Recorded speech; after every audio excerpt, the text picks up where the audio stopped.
In the twilight of empires, when the crescent banners of the Ottomans swept across the remnants of Christendom, faith became the final fortress.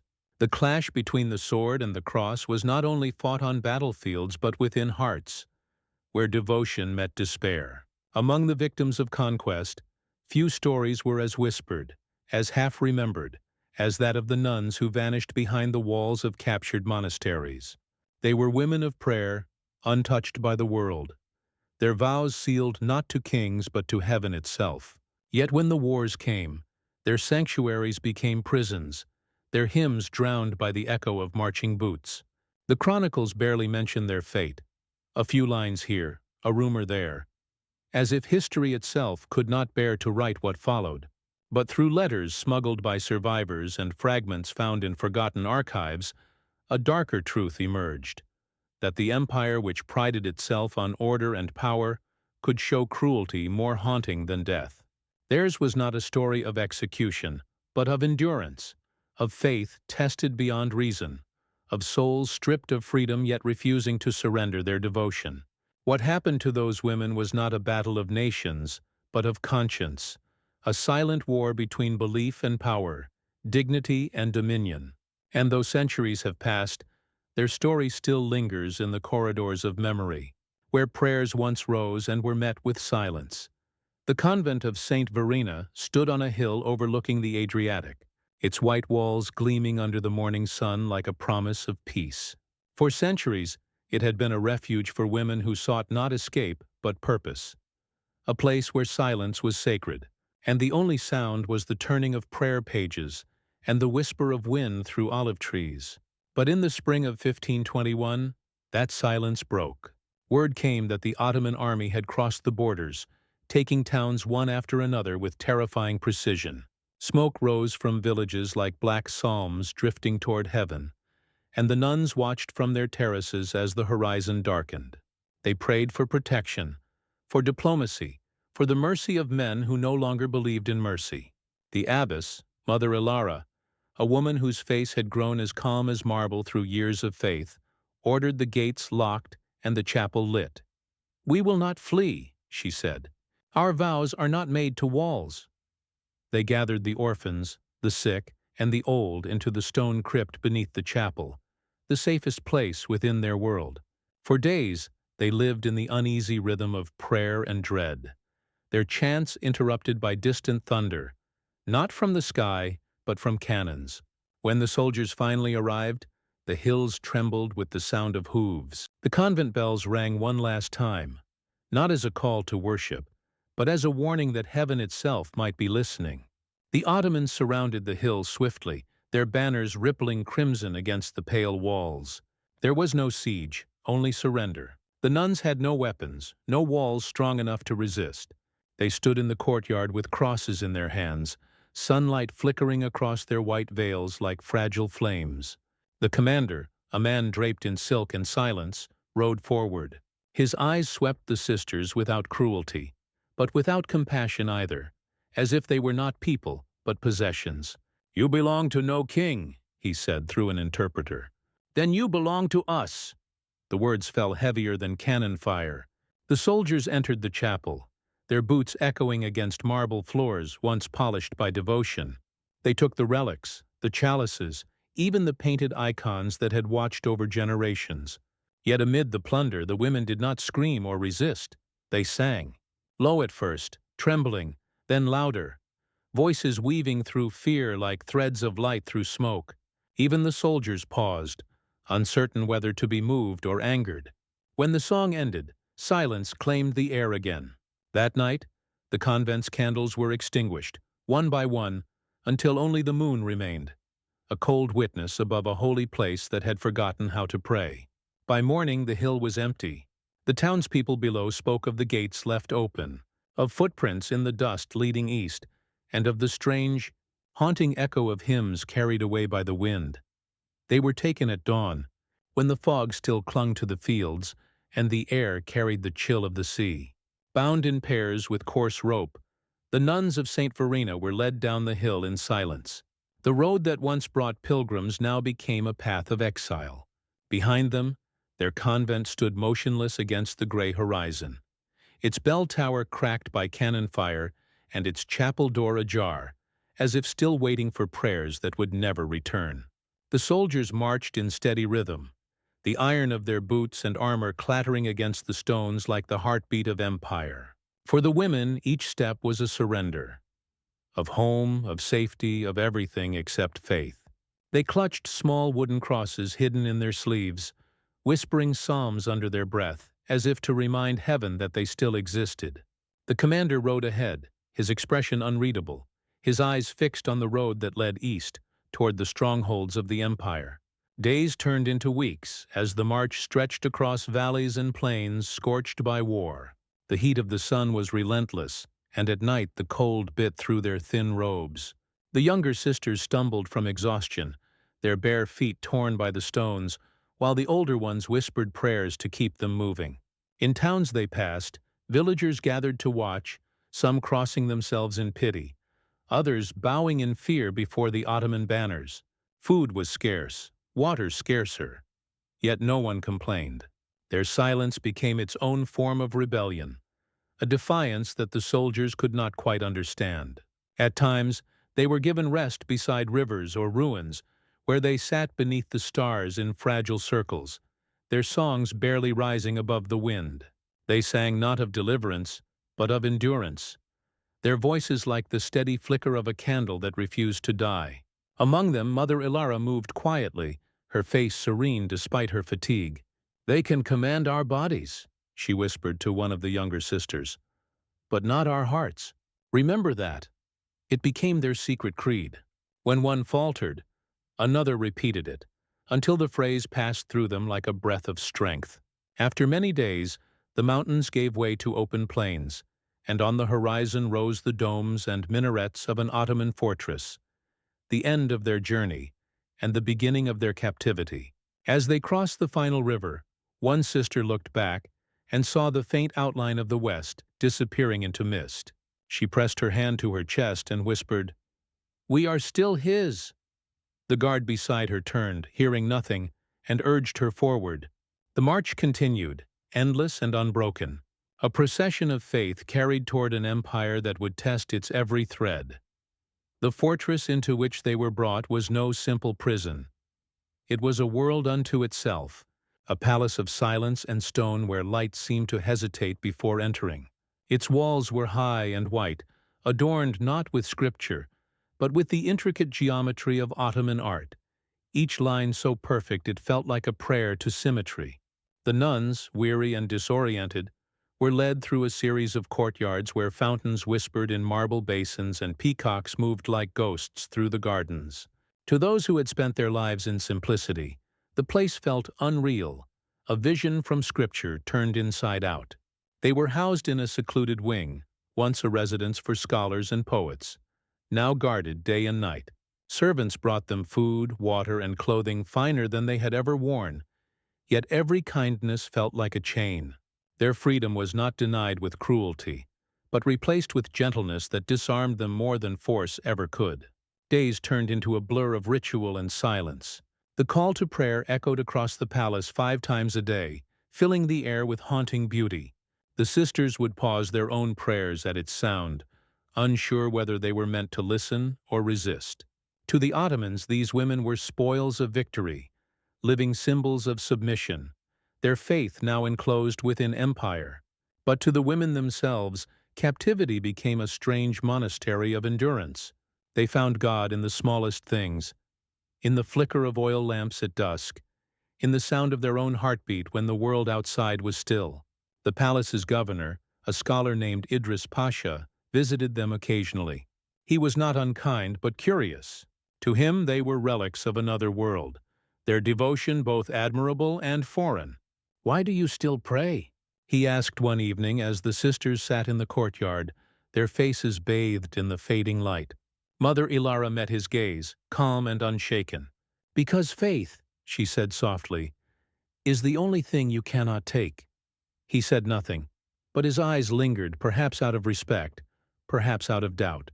Rumors spread among the servants that strange visions haunted the wing at night, that hymns rose from empty halls, that light glowed behind locked doors where no candles burned. Whether truth or superstition, no one entered after dark. To the empire, these women were forgotten. To one another, they were all that remained of the world they once knew. They embroidered verses into cloth, whispered psalms into the marble, and dreamed of bells that would never ring again. Yet even in the shadow of captivity, something unbroken moved among them, a quiet, defiant peace that no empire could command. And though years would pass before their fate was sealed, the walls of that palace remembered them, holding their silence like a secret too sacred to be told.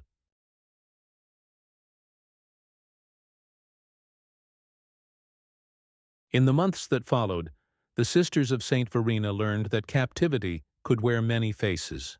Some days it was silence, heavy and endless. Other days it was persuasion, words spoken gently, wrapped in promises. Idris Pasha, ever patient, returned often to their courtyard, not as a tyrant but as a teacher. He spoke of the empire's glory, of peace under its banner, of a God not unlike their own. "Your devotion is strong," he told them, "but perhaps misplaced. The world changes. Empires rise because they understand the will of heaven." The nuns listened politely, their faces calm, their hands folded in prayer. They did not argue, nor did they yield. Mother Ilara knew that the true battle was not of swords or faiths, but of endurance, to remain unbroken while appearing at peace. Some of the younger sisters wavered, not in belief but in exhaustion. Nights were long, filled with doubt and longing for home. In their prayers, words began to blur into silence, not from weakness, but from the quiet fatigue of waiting. Yet every dawn, they gathered together, facing the rising sun as they once did in their convent, whispering the same hymns they had sung before the world fell apart. The guards who watched them grew uneasy, for though these women were captives, they seemed untouched, as if their chains had been laid upon ghosts. Idris Pasha began to avoid their gaze. He could not understand why their calm unsettled him more than defiance ever could. Rumors reached the palace that the sisters had turned their chamber into a living chapel, that the air there was different, filled with something neither power nor prayer could define. When the Sultan's emissary came to inspect them, he found not despair but serenity. "They do not curse us," he said. "They bless us even now." But the empire was not built to be blessed. Orders were given, and the sisters were to be separated, their faith scattered so that their strength would fade. As the soldiers came at dawn, Ilara's final words to her sisters were a whisper, carried by the wind. "Do not fear what man can take. Fear only what you choose to surrender." When dawn came, the sisters were led away from the courtyard one by one, their veils fluttering in the cold wind like torn petals scattered by fate. The palace that had once confined them now became a labyrinth of separation. Some were sent to distant provinces, others to monasteries repurposed under Ottoman rule, their paths diverging like streams from a single spring. But even as distance sought to break them, their faith found ways to endure. In the wing that remained, a dim corridor once reserved for scholars, a few of the older sisters were allowed to stay, tending to gardens and cleaning the marble halls. It was here, amid the scent of myrrh and dust, that the silent chapel was born. They had no altar, no relics, no cross, only memory. Each night, when the palace fell quiet, they gathered beneath a small window that overlooked the city and began to pray, not aloud, but in thought. Their silence became a hymn, rising higher than any sound. Over time, even the guards stopped interrupting, for something about that stillness commanded reverence. The air in that room felt different, heavy yet calm, as if the walls themselves absorbed the prayers and held them like sacred breath.